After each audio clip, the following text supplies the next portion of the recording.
एक गांव में 3 सबसे अच्छे दोस्त भूषण, रवि और संतोष रहते थे।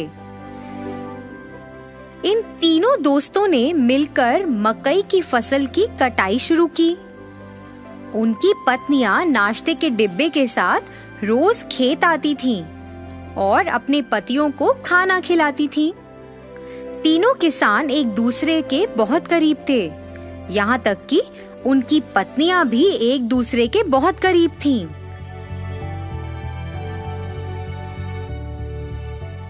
तीनों ने बहुत मेहनत की और बदले में उन्हें बहुत अच्छी फसल मिली। इसके साथ वे गांव के बाजार में मकई बेचने लगे।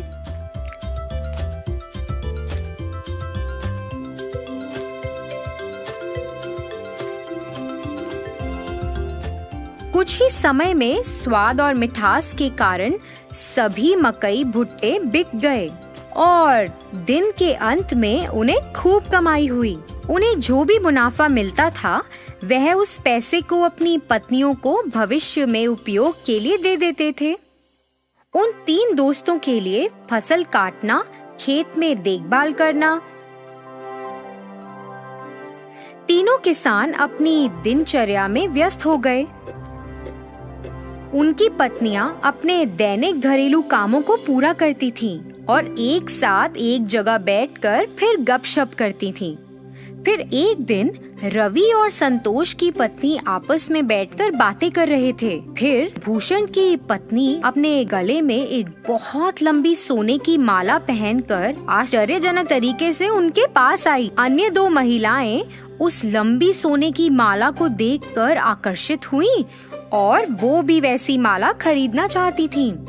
यह जानने के बाद कि भूषण की पत्नी ने अपने पति की बचत से सोने की लंबी चेन खरीदी है, उन्होंने भी अपने पतियों की बचत से सोना और साड़ी खरीदे और फिर उन्होंने ऐसा करना शुरू कर दिया।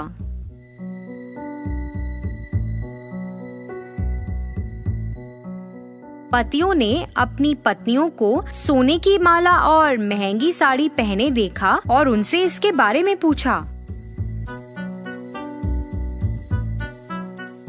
ऐसा बेफजूल खर्च पर पैसा बर्बाद करने के कारण वह सभी अपनी पत्नियों से नाराज थे और तीनों गुस्से में घर से निकल गए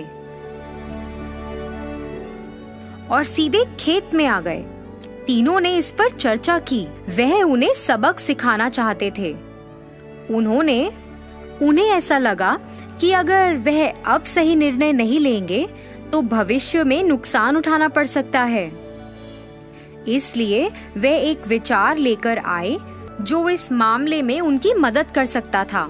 इसे लागू करने के लिए सभी घर वापस गए। हमारे भविष्य के बारे में बिना सोचे तुमने हमारी बचत को बर्बाद कर दिया। इसके बदले में तुम्हें एक व्यवसाय या नौकरी करके अपने सोने और साड़ियों के मूल्य जितना पैसा कमाना पड़ेगा।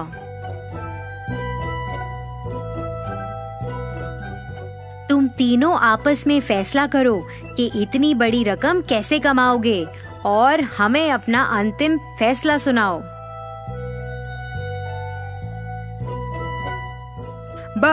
हमें बस ये बताएं कि आप तीनों कब शुरू करने जा रहे हैं। जल्दी निर्णय लो। आप महिलाओं के पास सिर्फ 30 दिन हैं।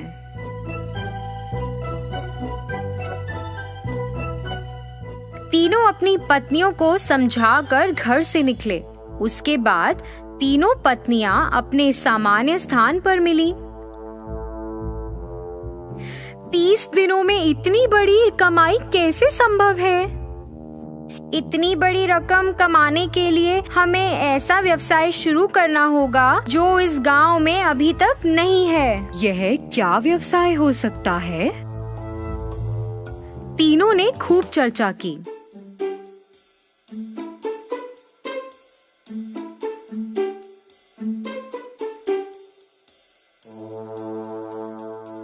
अरे मेरे पास विचार है। हमारे पति से सभी भुट्टे खरीदते हैं। हम 3 प्रकार के भुट्टे बेच सकते हैं, एक कच्चे, फिर एक तले हुए और एक वो जिस पर नींबू, नमक और काली मिर्च का लेप हो। अन्य 2 महिलाएं भी भूषण की पत्नी से सहमत थी। वे तीनों अपने पतियों के पास गईं और अपने विचार के बारे में बताया। उनकी बात सुनकर तीनों किसानों ने सहमति जताई। उस दिन से उन तीनों ने बहुत मेहनत करना शुरू कर दिया, जैसा कि उन्होंने अपने पतियों से वादा किया था।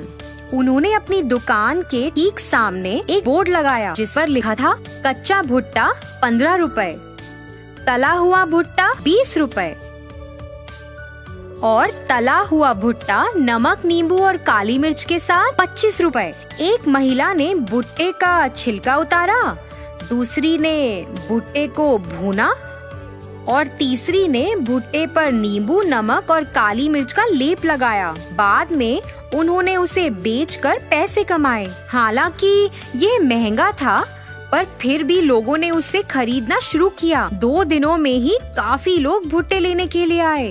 उस मीठे रसीले भुट्टे के लिए लोग लंबी कतार में खड़े होकर इंतजार कर रहे थे।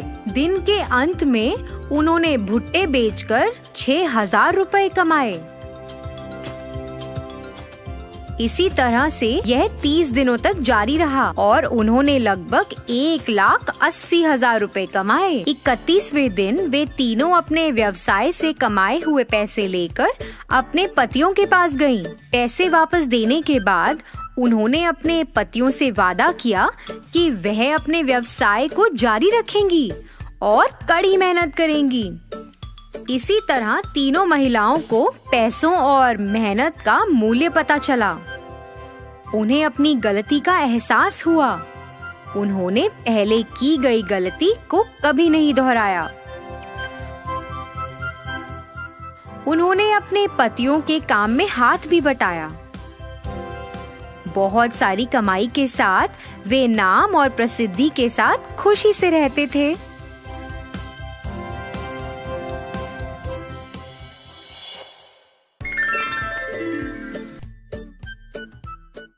एक बार था एक लड़का शंकर नामक, जो अपनी माँ सबिता और बहन गुनिया के साथ थारेश्वर के गांव में रहता था। शंकर के पिताजी का देहांत उसके बचपन में ही हो चुका था। तब से शंकर की माँ ने ही घर के लिए पैसे कमाने की जिम्मेदारी उठाई। सबिता ने बहुत मेहनत की अपने बच्चों का पालन पोषण करने के लिए। पैसों की कमी की वजह से शंकर ने स्कूल छोड़ दिया और अपनी माँ के साथ काम करने लग गया, पर उन्होंने गुनिया की पढ़ाई को नहीं रोका। सबिता इमारतें बनाने वाले साइटों पर मजदूरी का काम करती थी। शंकर भी जो अपनी माँ के साथ काम पे जाने लगा, उसने देखा कि ये माहौल कुछ अलग और अनोखा था। कैसे ईंटों को जमा करके सीमेंट भर के दीवारें चढ़ाई गई जा रही थी, कैसे रेत और सीमेंट को मिलाया जा रहा था, फिर पूरे दीवार पर सीमेंट लगाया जा रहा था, फिर सूखे सीमेंट को जमाने के लिए पानी डाला जा रहा था और अंत में रंग लगाया जा रहा था। ये सब शंकर को बहुत पसंद आया। घर जाने के बाद, माँ, मुझे इमारतें खड़ा करने का तरीका बहुत पसंद आया। सच में बेटा?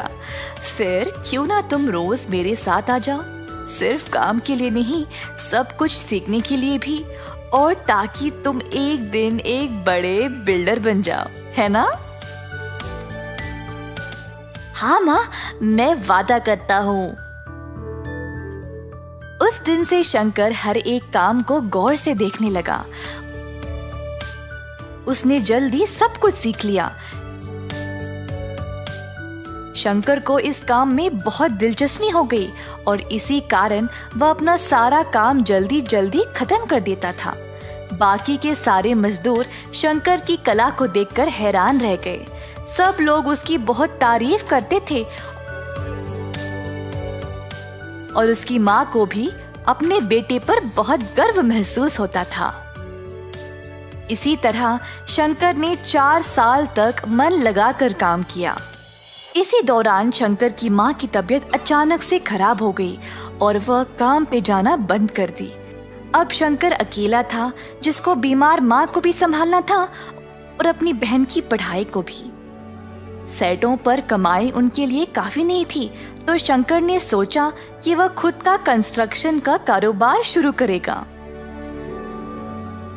माँ, कब तक मैं मजदूरी का काम करूँगा? अगर हमें हमारी समस्याओं को समाप्त करना है तो मुझे लगता है कि मैं खुद का कारोबार शुरू कर लूं। मेरे बच्चे, ये तो बहुत ही अच्छा विचार है, पर पैसों के बिना कोई काम शुरू कैसे करोगे? मेरे पास एक योजना है माँ। मैं चंपकलाल सेठ के घर पर काम कर रहा था। उन्होंने मेरा काम देखकर बोला कि वो मुझे जब भी जरूरत हो तब वो मेरी मदद करेंगे। अब उनके घर का काम अधूरा रह गया है। मैं उनसे पैसे लेकर उनका काम खत्म कर दूंगा। तुम बहुत बुद्धिमान और कलाकार हो बेटा। जाओ और सेठ साहब से बात कर लो, देखते हैं क्या होगा। शंकर चंपकलाल के पास जाकर अपनी योजना के बारे में उनको बोलता है। अरे बेटा, इतनी कम उम्र में तुम्हें बहुत कुछ सहना पड़ रहा है। मैं तुम्हारी मदद जरूर करूंगा, पर ऐसे काम करने के लिए तुम्हें कम से कम 10 बंदों की जरूरत है। तुम कहाँ से ले आओगे? सर जी, मैं कुछ लोगों को जानता हूँ, एकदम सही काम करते हैं और ईमानदारी से, वो भी कम पैसों में। आजकल ऐसे लोग कहाँ पे मिलेंगे शंकर?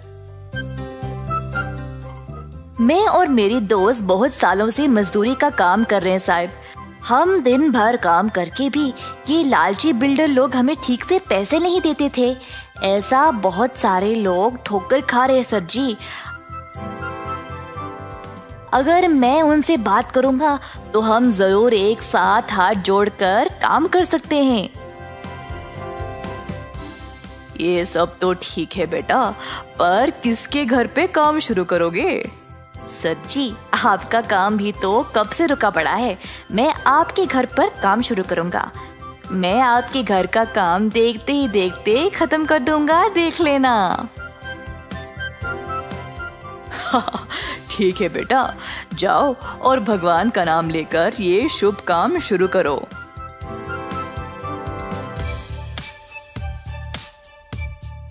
शंकर अपने मजदूर दोस्तों के पास गया और उनको इस काम के बारे में बताया। सारे दोस्त इस विचार से खुश थे और तुरंत शंकर ने उनको काम के लिए पैसे भी दे दिए। अगले दिन से सबको काम पे लगना था। अगले दिन शंकर के दोस्त आए अपना अपना सामान लेकर। शंकर ने बचे हुए पैसों के साथ बाकी का सामान लाया, जैसे कि सीमेंट, रेत वगैरह। मजदूर पहुंचने से पहले ही उसने सारा माल और सामान तैयार रखा। सब लोग इस नए काम को लेकर बहुत खुश थे। क्योंकि सब जवान थे, वह काम भी जल्दी जल्दी खत्म करने लगे। शंकर बाकियों को सही दिशा दिखा रहा था काम करने का, और देखते ही देखते 2 महीनों के अंदर सारा घर तैयार हो गया। चंपकलाल का ये नया घर देखकर सब लोग हैरान रह गए। शंकर के पहले मालिक भी ये काम देखकर आश्चर्यचकित रह गए कि उसने इतना अच्छा मकान बनाया। चंपकलाल सेठ का घर देखकर अब बाकी के लोग भी अपने अपने मकान बनवाने के लिए शंकर को बुलाने लगे। शंकर बेटा, तुमने इतने कम समय में मेरा इतना अच्छा मकान बना दिया। वाकई में लाजवाब काम किया तुमने। सेठ साहब ने फिर शंकर को अपने काम के लिए अच्छा खासा पैसा भी दे दिया। पैसों के साथ उसने अपनी माँ की सेहत का ख्याल रखा और अपनी बहन को बेहतर स्कूल में डाला। उसने खुद के परिवार के लिए भी मकान बनवा लिया। 18 वर्ष के अंदर अंदर शंकर ने कई प्रकार के लोगों से काम कर लिया। उसने अपनी कला का इस्तेमाल किया मेहनत के साथ, जिसकी वजह से उसको प्रशंसा मिली। अंत में उसने अपने परिवार को सुखी भरा जीवन दिया। इस कहानी से हम ये सीखते हैं कि परिश्रम के बिना प्रतिभा किसी काम का नहीं।